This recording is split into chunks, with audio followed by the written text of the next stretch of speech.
Southwestern Family of Companies welcomes you to the Action Catalyst. Each week, our diversely and amazingly accomplished guests share their insights and inspirations to help us ignite our own.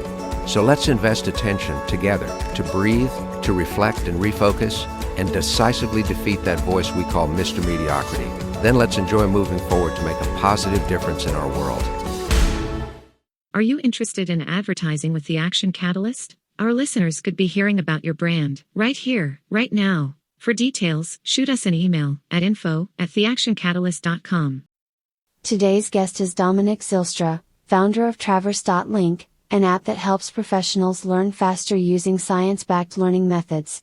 He studied in the Netherlands, Germany and Brazil and holds a master's degree in engineering physics.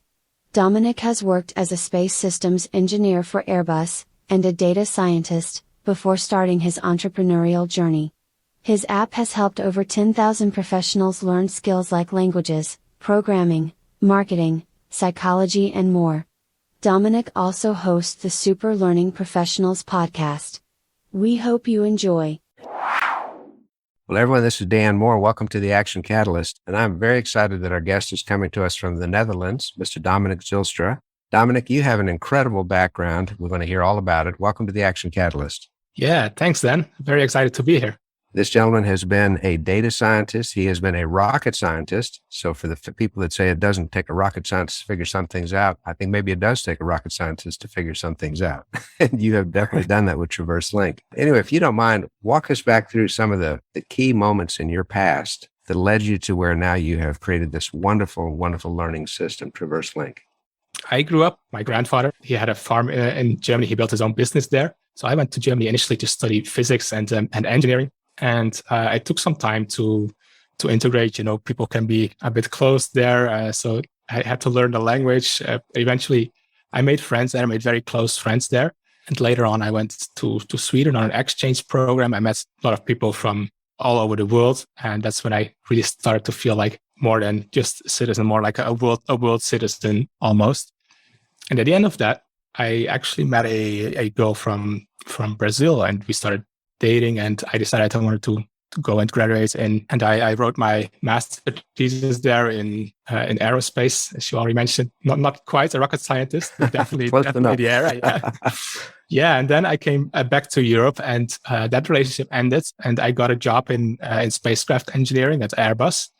And I actually met my partner, my current wife, at that point, and she's from China. That's when I really kind of hit a roadblock, was because whenever I went to China to visit her friends, her parents, they couldn't speak any English. They could only speak Chinese. So I had tried to learn Chinese just like I had learned other languages before, but it just turned out to be impossible. It was much harder. So that's when I really took a step back, and I took a look at how I had approached learning in the past. So I had learned several languages. I had learned physics, rocket science, data science, but actually the methods that I used were kind of weak. They were not effective enough to learn something as challenging as Chinese. So that's when I really dove into the science behind learning, and I learned about meta learning, like effective memorization techniques like spaced repetition, active recall. And then I came up with a method that I actually used myself to learn Mandarin Chinese. And after that, I discovered it's much more broadly applicable. So that I used it to learn other languages. I used it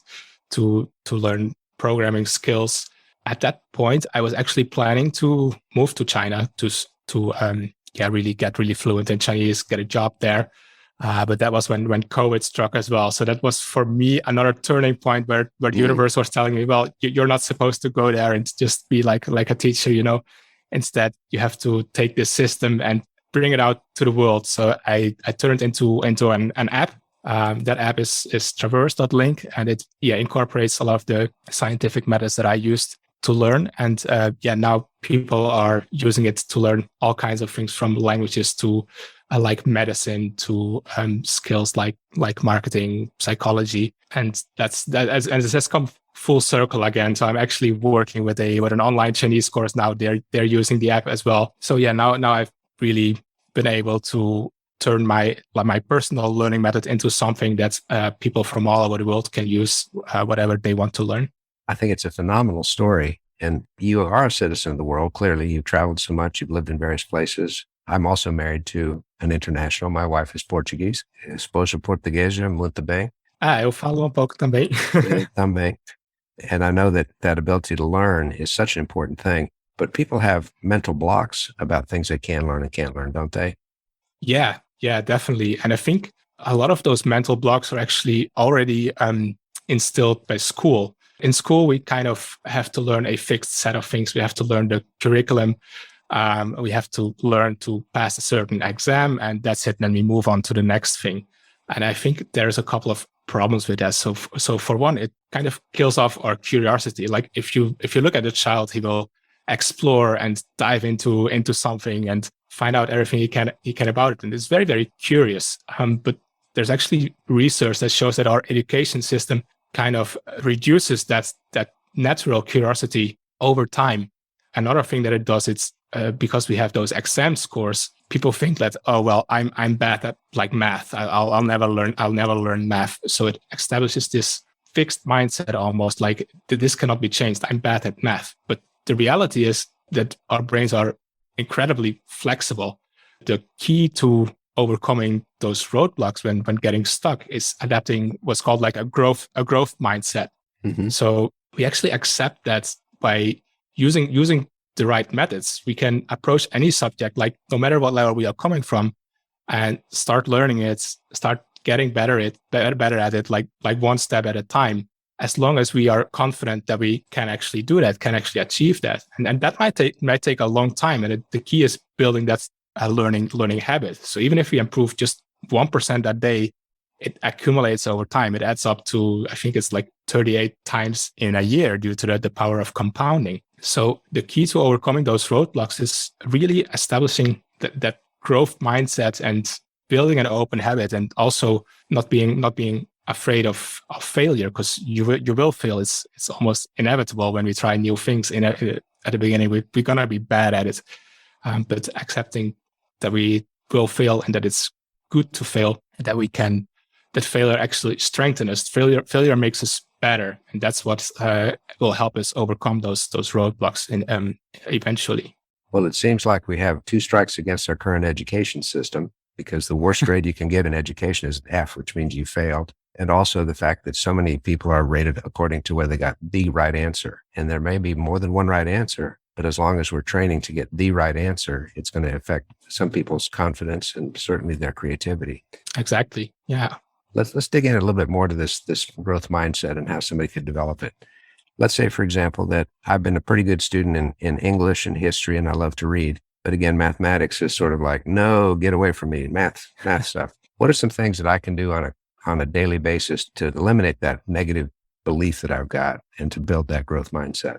Yeah. So basically what I've found when learning those different things, like, learning languages, learning new fields like data science, which also involves a lot of math, is that every learning process can be broken down in more or less the same steps. And if you follow those steps, you will still face challenges, but they will be manageable. They won't stop you from achieving what you want to learn. And the first step is basically drawing out a map of what you want to learn. So there's so much information out there. It's very easy to get overwhelmed, especially now in the digital age. So the first step is really drawing out a map and creating almost like a tree of knowledge, where you separate the really important things from the small details and really get that clear in your head.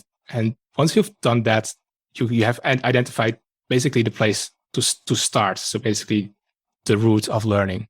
And from there, you can then take the next step, which is building the initial understanding. And a good way to build understanding is by writing and drawing in your own words. You can have a textbook full of math with intimidating equations, but you're never going to get anywhere unless you start doing it yourself. So take the simplest equation you can find, write it down, take an exercise from the book maybe, and just start doing it and start making it your own. And an important part of this process is also getting feedback. And that feedback can either come internally from yourself. So you struggle to solve a problem. So that's feedback that, well, maybe you need to try another approach. Or it can be feedback from other people who are ahead of you. So maybe a teacher or a friend who's slightly better at math suggests, well, you've taken this step to solve that equation, but let's try the other approach instead.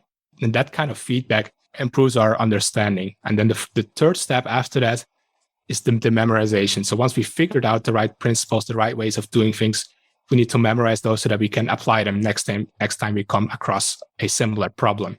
And there are several techniques for improving memorization. A very important one is called spaced repetition. It basically means that we don't do it all in one go, but we space out our practice over time. So maybe we do one exercise the first day, another exercise the second day, and then we take it like an even bigger break. And during that break, our unconscious brain keeps processing. And then maybe we try it again on the fifth day, and we will suddenly notice, hey, I got it. Like in the back of my mind, something happens and it just clicked. Right. So that's very important to really build the long-term memory. And then, the last final step is actually applying it in real life. Because even when you know how to solve a math equation, if it's not going to be useful for you in real life, after a couple of months, you will probably have forgotten how to solve it. So you have to find some kind of exercise for you that leads you towards a goal you want to attain. Maybe it's like you want to construct a shed next to your house, and you need to do some math to figure out like how much wood you need to buy, for example. So really apply it in real life and find a deliberate practice that you can do periodically to practice that skill and drill down on that skill. So those 4 steps, like first mapping it out, building the initial understanding, solidifying the memory, and finally like applying it in real life. Following those speeds up the learning of any skill or subject. Dom, 3 days ago, I downloaded the traverse.link onto my computer and began to create my own process here, following what you suggested here. And I can share with our listeners that one of the beauties of the whole process is because it's our own words, we tend to believe ourselves more than we might believe someone else. The other thing that Dom does so well is he uses the ancient technique of a flashcard.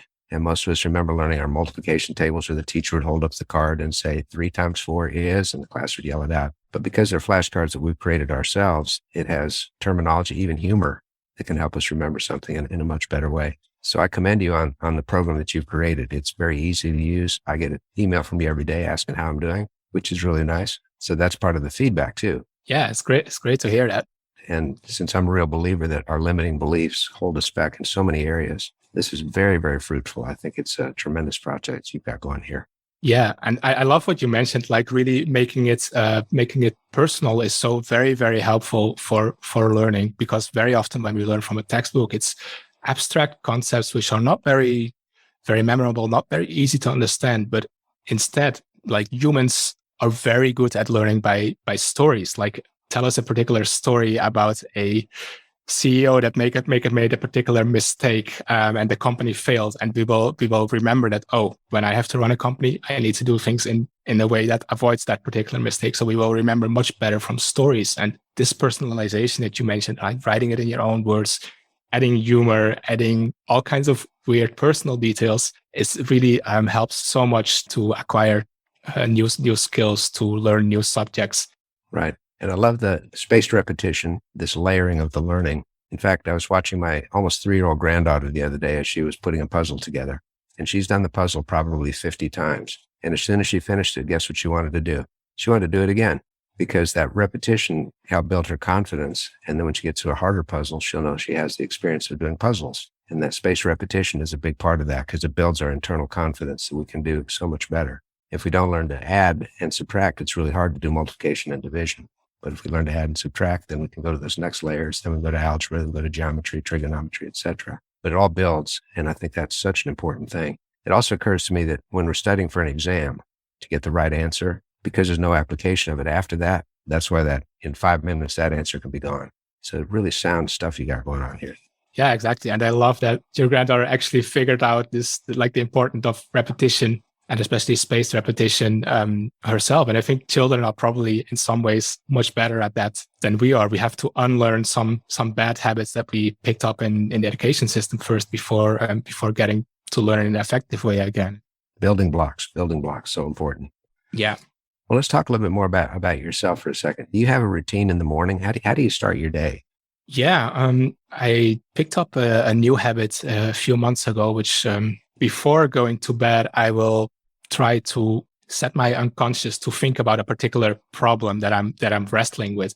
And then when I wake up in the morning, I just sit down and meditate for 10, 15 minutes. And I have a little notepad in my hand, and I just write down everything that comes to mind. And so very often it turns out that basically when I was sleeping, doing nothing, my unconscious has come up with some new approach or creative solution to the problem I was struggling with. And I mean, our unconscious does that all the time, but because our bad habits, like the first thing we do in the morning, we pick up our smartphone, right, and look at our emails. Basically, all the work of our unconscious is gone. And just taking that time to meditate and to reflect a bit in the morning helps us recover some of the power and the work that our unconscious is already doing. So I found that a very, very helpful habit. And generally, I like to take things quite slowly in the morning. So yeah, after the meditation, I do some yoga exercises, basically to get the blood flowing and slowly get started. And after that, I will sit down again and write down everything I've learned in the past day. Usually during the day, there's a couple of things I will just write a quick note of, but I won't have time to actually dive deeper into that. So then the next morning, I will look at those few bullet points and come back and write in full sentences what I've actually learned and what I still need to explore. So that's basically how I learn my day. And then after that, of course, the actual to-do lists starts. And I usually try to have one item every day. Like that's the one thing that I need to do. And once I finish that, the day is good. And the rest of the day, I still have to finish less important tasks. Those are like the bonus achievements if you get the most important one done. Exactly. Yeah. Well, let's dig a little deeper into this. How you get your mind, say your subconscious mind, working on something during the night. How do you do that without it keeping you awake as you worry about that problem? This has actually been a tricky one that I'm still trying to figure out. So what I do is in the evening, I will do a bit of focusing on the specific problem. So I will identify at least one problem that I want my unconscious to work on.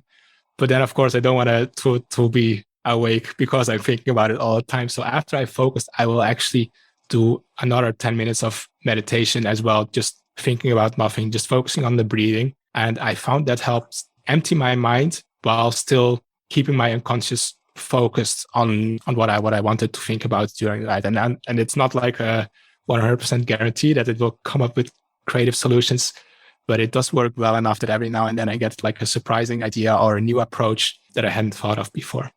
Somebody once described the way our minds work. They're like a sandbox in a children's playground, that by the end of the day, it is just a mess. It's uneven. There's holes in it. There's leaves and weeds and maybe even an occasional animal in there. But then during the night, somebody comes through and rakes the whole thing, cleans it out, smooths the sand. And if we can avoid tracking it in the next morning, first thing, then we can find some really cool treasures in there. Wow. I love that analogy. Yeah, I think it describes very well what I try to do as well. You know, you've been an entrepreneur. You started this business now, and I think it's a subscription model. Is that right? After an initial trial period? Yeah, that's correct. Yeah. But I'm wondering what advice you might have for some of our listeners that are kind of stuck right now. They are discouraged. Any suggestions for those that are just not sure where to go next? Yeah. So I think it's very important, and human nature, we always want to help people. And when we help people, it not only makes the person we help feel better, it also makes us feel better. And it doesn't really matter what the scale of helping is. If I can help just one person next door who's in need of something, and I can help them with a kind word or something very small, that just improves my mindset and my belief in the world so much that it empowers you to do much bigger things. So I think even when we're overwhelmed with everything bad that's happening in the world, there's always something, even if it's very small, someone who we can help. And once we do that, we discover new ways of how we can help more people.